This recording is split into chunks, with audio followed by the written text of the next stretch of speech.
नमस्कार, आप देख रहे हैं न्यूज़ ग्राउंड जीरो। मैं हूं पंकज सोनी। इन दिनों बुलडोजर फैशन में है और आरोपियों के मकान ढहाए जा रहे हैं। वो आरोपी जो महिला संबंधी अपराधों में लिप्त हैं, हीनियस क्राइम करते हैं, गंभीर किस्म के अपराध करते हैं, उन सभी के घर ढहाए जा रहे हैं। लेकिन इस फैशन में जो बुलडोजर का फैशन है, जो अपराधियों के ऊपर चल रहा है, एक नई सामाजिक समस्या भी पैदा हो गई है। किसी जगह एक बलात्कारी का मकान ढहा दिया जाता है तो दूसरी जगह बलात्कारियों को या जो बलात्कार के आरोप से घिरे लोग हैं उन्हें छोड़ दिया जाता है। लंबे समय तक उन पर कोई कार्रवाई नहीं की जाती। वहीं हत्या के मामले में भी लोग अब मांग करने लगे हैं कि आरोपियों के मकान गिराए जाएं। क्या स्थिति है समाज में और इस जो फैशन है बुलडोजर का जो आरोपियों के घर पे चल रहा है, उसका क्या परिणाम निकलेगा, ये जानने के लिए हम एक खबर करने जा रहे हैं। देखिए हमारे साथ न्यूज़ ग्राउंड जीरो में ये स्पेशल खबर। मकान पर बुलडोजर चलने की आप जो तस्वीरें देख रहे हैं, ये जैसी नगर थाने के अंतर्गत हाल में हुए बलात्कार की घटना के बाद की है। पुलिस और प्रशासन ने घटना के अगले ही दिन मौके पर खड़े होकर आरोपियों के मकानों पर बुलडोजर चलवा दिया।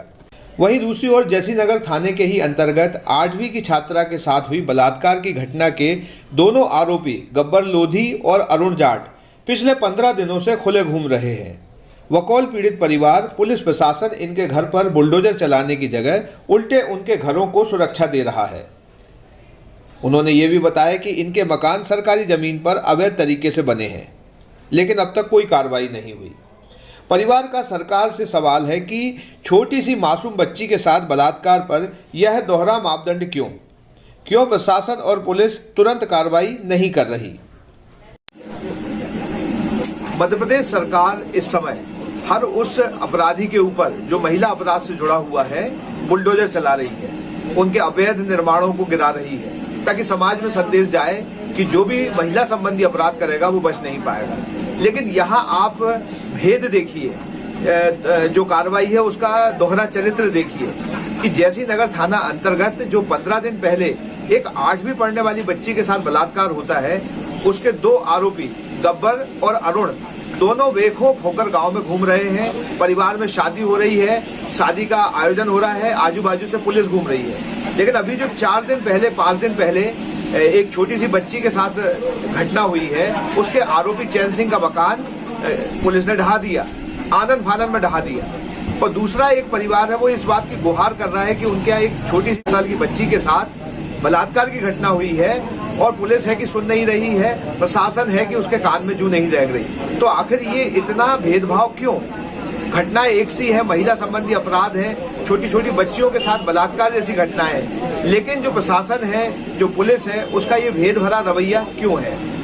हम जैसी नगर के अंतर्गत जो गांव है जहां 15 दिन पहले ये घटना हुई थी बलात्कार की, इसके जो परिजन हैं उनसे हम बात करेंगे कि वो क्या सोच रहे हैं इन कार्रवाइयों के बारे में, और वहाँ जो आरोपी हैं वो किस तरीके से बेखौफ होकर घूम रहे हैं। आप ये बताइए कि क्या घटनाक्रम हुआ है आपके परिवार में और क्या कार्रवाई नहीं हो रही है? सर, मैंने 25 तारीख को FIR की जैसी नगर थाने जाकर, तो सर वहाँ से कोई अभी वो नहीं हो रहा है सर, वो कोई छानबीन नहीं हो रही है। और सर हम तो बहुत परेशान हैं, हमारे ऊपर दबाव है सर।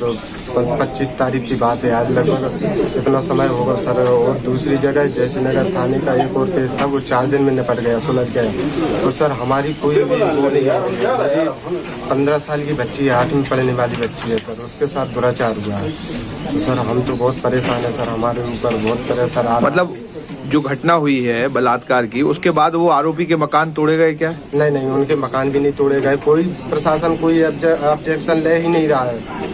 और हम तो बहुत परेशान है, हमारे ऊपर दबाव भी डाला जा रहा है कि राजीनामा कीजिए, अगर राजीनामा नहीं करोगे तो हम तुम लोगों को कहीं भी देख लेंगे, ऐसा दबाव डाल रहे हैं। तो जो बेटी है और जो आरोपी हैं, आरोपियों के नाम क्या है, कहाँ घूम रहे हैं, कैसे क्या है? आरोपी का नाम है अरुण जाट और दूसरे आरोपी का नाम है गब्बर जाट। वो लोग वहीं पर घूम रहे हैं कल की ही डेट में अच्छी दमादम शादी हुई है, पुलिस प्रशासन आई, लेकिन उनकी सेफ्टी के लिए है, हमारा कोई महत्व नहीं है। उनका सपोर्ट पूरा है और हम लोग बहुत परेशान है, गरीब आदमी है। इनके घर जो हैं वो अवैध जगह में बने हैं या वैध जगह में बने? उनके मकान अवैध जगह में बने हैं, सरकारी जगह में उन्होंने भवन निर्माण किया है, लेकिन उनके मकान टूटने पे कोई वो अभी। अच्छा, इनके परिवार का क्या बैकग्राउंड है, आपराधिक बैकग्राउंड? ये तो बहुत अपराधी हैं, इनके लगभग 7-8 केस चल रहे हैं और कुछ केस जैसी नगर थाने में, कुछ है मोती नगर थाने में।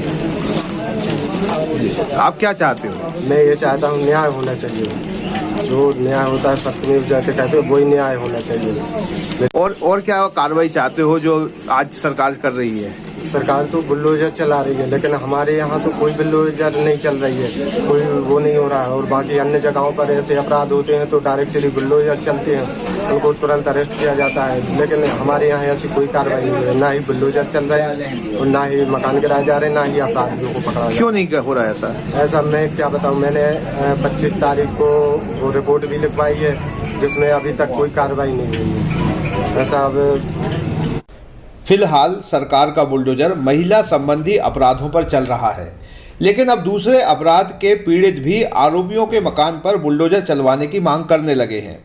सागर के तिली इलाके में हुई सनी की हत्या के मामले में पीड़ित परिवार ने एसपी को ज्ञापन सौंपकर आरोपियों के मकान पर बुलडोजर चलाने की मांग की है। ये बताओ, आप लोग कौन हैं, यहाँ क्यों आए हैं? हम सनी रेकबार के भाई हैं। अभी मेरे भाई को 25 तारीख की रात में हत्या कर दी थी संजेश पटेल, मुन्ना पटेल और पप्पू लफरा ने।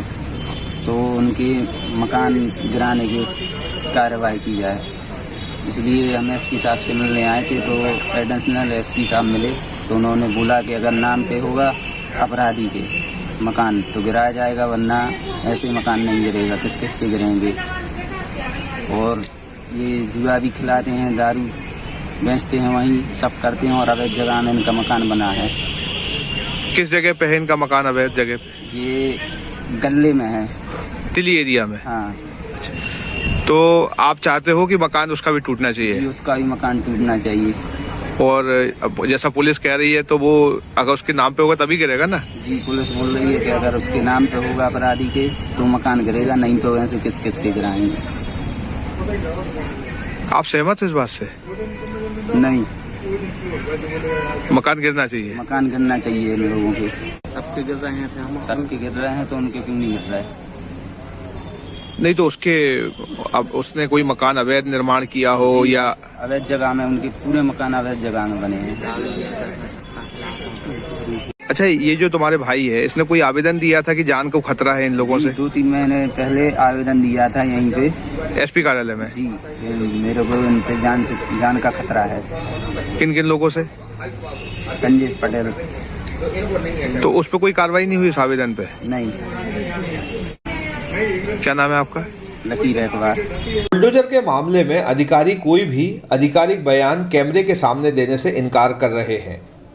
पुलिस विभाग के आधिकारिक सूत्र बता रहे हैं कि सरकार ने सख्त कार्रवाई के आदेश दिए हैं, लेकिन ये लिखित में नहीं है, जिसके बाद अधिकारी महिला संबंधी अपराधों की गंभीरता को देखते हुए आरोपियों के ऐसे निर्माणों को ढा रहे हैं जो अवैध हैं, लेकिन वैध निर्माणों को नहीं तोड़ा जा सकता। कैमरे के पीछे अधिकारी भी कार्रवाई के दिशा निर्देश ना होने से कुछ भी स्पष्ट तौर पर कहने से बच रहे हैं, क्योंकि मामला सरकार की मंशा से जुड़ा हुआ है। महिला अपराधों में बलात्कार जैसे गंभीर मामलों में सरकार के द्वारा की जा रही बुलडोजर की कार्रवाई को आप कितना सही और कितना गलत मानते हैं? क्या दूसरे अपराधों में भी आरोपियों पर यही कार्रवाई होनी चाहिए? यदि सरकार की बुलडोजर की कार्रवाई पर आपको सुझाव देना चाहते हैं तो कमेंट बॉक्स में कमेंट जरूर करें और सब्सक्राइब कीजिए न्यूज़ ग्राउंड जीरो। जानते हो, सागर में शुरू हुई देवेंद्र डिजिटल लाइब्रेरी। लाइब्रेरी तो लाइब्रेरी है, इसमें नया क्या है? अरे नया है कॉन्सेप्ट। उनके लिए जो शांत और सुंदर माहौल में पढ़ना लिखना चाहते हैं या करियर की तैयारी करना चाहते हैं। अच्छा, और क्या सुविधाएं हैं? Separate cabin, air conditioner, wifi, newspaper, magazine, parking, और ये सब न्यूनतम अफोर्डेबल फीस में। क्या बात कर रहे हो? अब देर ना करो, पता भी बता दो ना। तो पता है, digital computer centre, Yadav colony, Madhukar Shah ward, Sagar. Mobile number है 9993363965। दूसरा नंबर है 9009398482। खियाए रामा मसाले, जो बना है गृहिणियों की पहली पसंद, जिसका स्वाद है बेमिसाल। रामा मसाले, जहां क्वालिटी से कोई समझौता नहीं। क्या आप महंगी दवाओं के खर्चे से परेशान हैं? अब इस चिंता से मुक्त हो जाइए। दवाओं के खर्चे में कीजिए 90% तक की बचत। दवा इंडिया जेनेरिक फार्मेसी के साथ उच्च गुणवत्ता और कम कीमत दोनों एक साथ। 1500 से अधिक दवाइयां उपलब्ध, सभी उत्पाद FDA द्वारा प्रमाणित। हमारा पता है Dawa India generic pharmacy, Sugandha complex, Parkota, Sagar. शहर से बाहर जाने के लिए वन वे टैक्सी चाहिए, या लोकल सिटी के लिए कैब, या फिर एयरपोर्ट पे ड्रॉप की हो जरूरत? चुनिए अपनी पसंद की कैब और पाइए बेस्ट ऑफर्स के साथ मोस्ट कंफर्टेबल व सेफ राइड सिर्फ और सिर्फ MP कैब पर। आज ही गूगल प्ले स्टोर से MP कैब की एंड्रॉइड ऐप डाउनलोड करें या विजिट करें www.mpcab.in और बुक करें अपनी राइड।